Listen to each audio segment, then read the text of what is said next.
સુરતના વેલસેટ વિસ્તારમાં રહેતા હર્ષદ કડીવાલ નામના બિઝનેસમેન સામે ગંભીર આરોપો સામે આવ્યા છે। પત્નીની ફરિયાદ મુજબ આરોપીએ દીકરાની ઈચ્છાને કારણે પત્નીને લાંબા સમયથી શારીરિક અને માનસિક ત્રાસ આપ્યો હતો। લગ્નના શરૂઆતના 2 વર્ષ સુધી બધું સામાન્ય રહ્યું, પરંતુ દીકરીના જન્મ બાદ સ્થિતિ બદલાઈ ગઈ હોવાનું જણાવાયું છે। પત્નીના આક્ષેપ મુજબ દીકરો થાય તે માટે વર્ષ 2018 દરમિયાન આરોપીએ 2 વખત ગર્ભપાત કરાવ્યો। ત્યારબાદ પણ દીકરીના જન્મને કારણે આરોપી પત્ની સાથે અપમાનજનક વર્તન કરતો હતો અને તેને તાલિબાની સજા જેવી કઠોર સજાઓ આપતો હતો। વધુમાં દારૂના નશામાં આરોપી પત્નીને મારતો હોવાનો પણ આક્ષેપ છે। ફરિયાદમાં વધુમાં જણાવાયું છે કે આઈવીએફ પ્રક્રિયા માટે પત્નીને જાણ કર્યા વિના થાઈલેન્ડ લઈ જવાઈ હતી।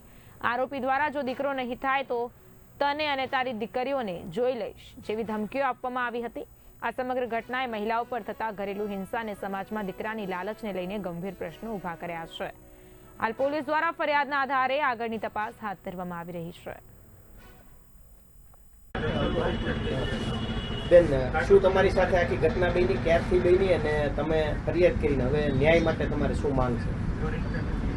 મને મારા લગ્ન જીવન દરમિયાન કરિયાવર માટે, દીકરો કરવા માટે અને બાકી ઘરકામ અને બીજી ઘણી બાબતો માટે અસહ્ય માનસિક અને શારીરિક ત્રાસ આપવામાં આવેલ છે।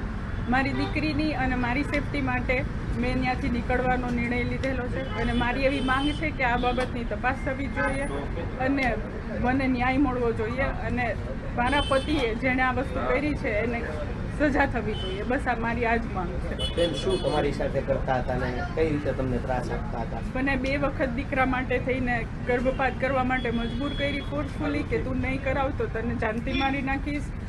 મારી દીકરીને મારી પાસેથી લઈ લેશે, મારા મા બાપની આબરૂને ધૂળમાં મેળવી નાખશે અને મારી દીકરીને મારે છોડવાની એ ઘરમાં, કેમ કે ત્યાં કોઈ જાતની મને સેફટી એરી લાગતી નહોતી એટલે મેં એના માટે થઈને આટલા વર્ષ સુધી સહન કર્યું અને અંતે પાછો દીકરા કરવા માટે થઈને બેંકોક આઈવીએફ માટે લઈ ગયા અને ત્યાં જઈને મને ઢોરમાર માર્યો એટલે મેં મારા મામાની મદદ લીધી અને એ મને